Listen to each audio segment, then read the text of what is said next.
The crystal glasses cling as my family celebrated another successful year of Mason Industries.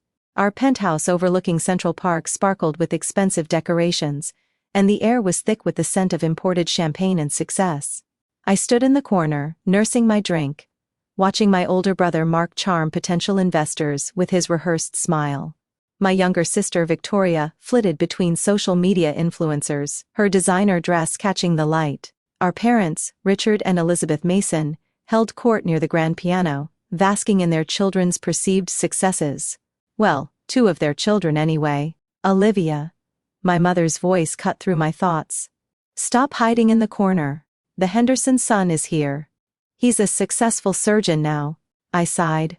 Mom, I told you I'm not interested in. Of course you're not interested, she hissed, maintaining her perfect smile. You're never interested in anything that could actually benefit this family. Before I could respond, my father clink-ticked his glass, gathering everyone's attention. Thank you all for joining us this New Year's Eve. As we close another record year at Mason Industries, I'd like to acknowledge those responsible for our success. I knew what was coming. The same speech as every year. Mark, my son, whose brilliant financial strategies have increased our profits by 30%. Applause filled the room. Mark bowed slightly, though I knew his brilliant strategies mostly involved laying off long-time employees and cutting corners on quality. Victoria, my princess, whose social media presence has made Mason Industries the most talked-about luxury brand. More applause. Victoria beamed conveniently, forgetting to mention the paid bots that inflated her follower count. Then my father's eyes landed on me, his expression hardening slightly. And Olivia. The silence was deafening. Speaking of Olivia, my mother stepped forward, her smile not reaching her eyes. Darling, why don't you tell everyone about your latest project? I straightened my spine. Actually, I've been developing a new sustainable manufacturing process that could revolutionize. Still playing with your little experiments? Mark interrupted, laughing. When are you going to grow up, sis? Mark's right, my father said, his voice carrying across the now quiet room. It's time we address this. You're 28, Olivia. And what have you accomplished? Nothing but wasted resources and embarrassing failures. I felt the room's eyes on me, saw the pitying looks, the barely concealed smirks. Richard, my mother touched his arm. Perhaps this isn't the time. No, it's exactly the time. He continued, alcohol making him bolder. You're like a lost puppy, Olivia, always following around with your ideas, begging for attention, for approval. But you know what happens to strays that can't find their way? They get left behind. The room had gone completely silent now. Even Victoria had stopped taking selfies. Dad? I started, but he waved me off. I'm done supporting your pointless experiments. As of tonight, your access to company resources is revoked. Your trust fund is frozen. It's time you learn to survive in the real world. But my research is worthless, he spat. Just like every other project you've pursued, you're not fit to carry the Mason name. I looked around the room. Mark was smirking. Victoria was pretending to be fascinated by her phone, and my mother simply looked away. The guests shuffled uncomfortably, but no one spoke up. Something inside me shifted. Years of doubts, of trying to prove myself, of believing I needed their approval. It all crystallized into perfect clarity. I placed my glass down carefully on the nearest table. You're right, Dad. I'm not fit to carry the Mason name because, unlike the rest of you, I actually want to create something meaningful. How dare you? He started, but I cut him off. You want to cut me off? Fine. But remember this moment. Remember how you treated your lost puppy daughter? Because I promise you, everyone in this room will. I turned to leave, but my father's voice stopped me. If you walk out that door, don't ever come back. You'll have nothing. No money, no connections, no future. I looked back one last time, taking in their faces, my father's rage, my mother's carefully crafted indifference, my siblings' smug satisfaction. That's where you're wrong, Dad. For the first time in my life, I'll have everything I need. I walked out of the penthouse to the sound of whispers and my father's angry calls. As the elevator doors closed, I pulled out my phone and made a call.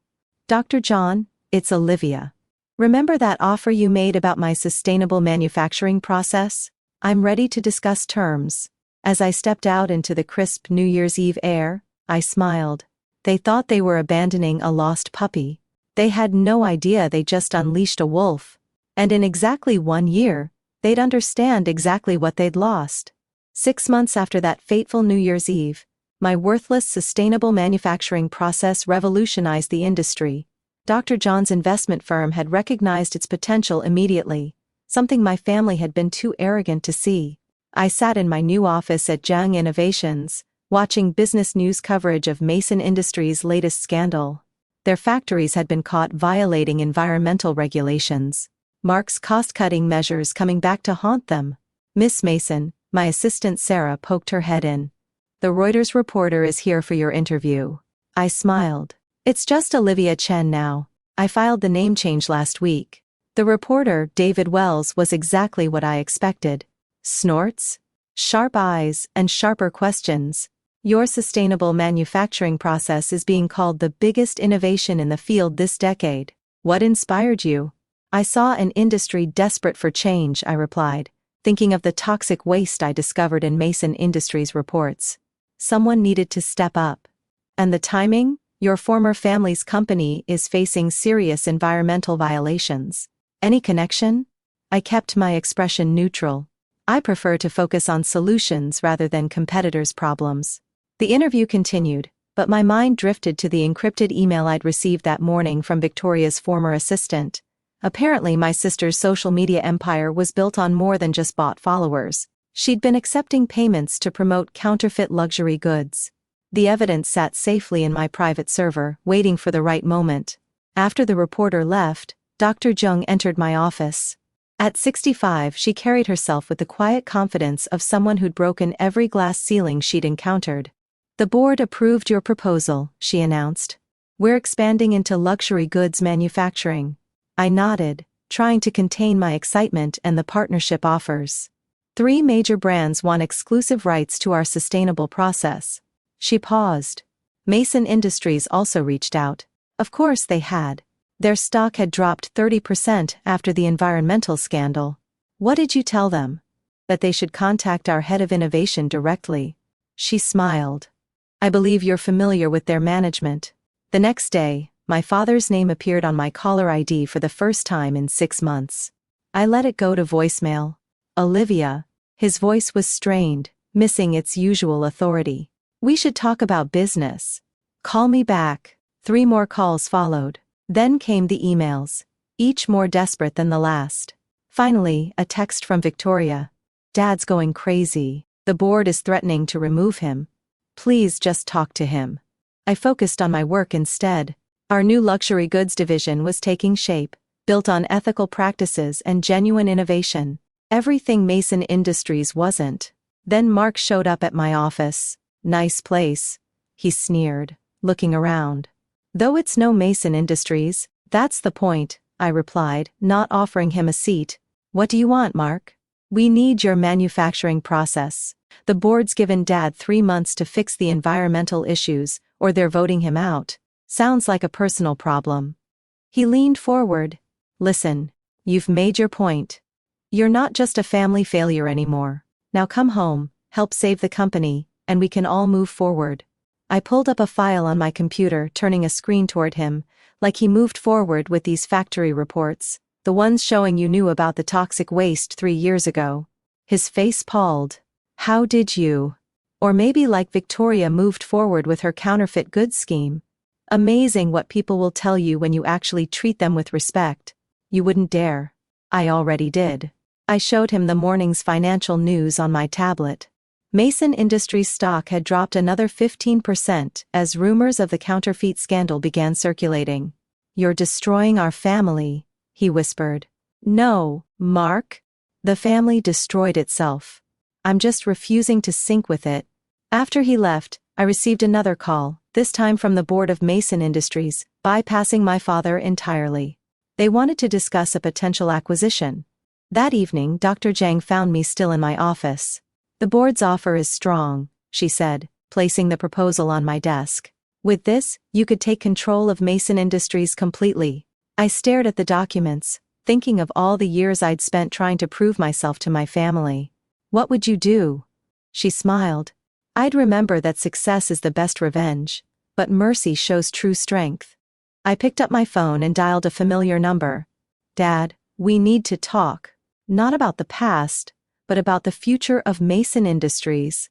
I have some conditions. As I laid out my terms, complete restructuring of the management, implementation of ethical practices, and my position as CEO, I thought about that lost puppy they'd thrown away on New Year's Eve. She hadn't just found her way, she found her power.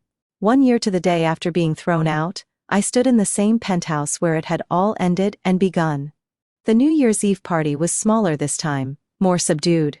The guest list consisted of board members, key employees, and a carefully selected group of media representatives. I adjusted my designer suit, ethical fashion naturally, and stepped up to the podium that had been set up near the grand piano. Welcome, everyone.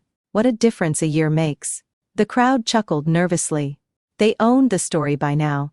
It had been impossible to keep quiet once the acquisition was announced.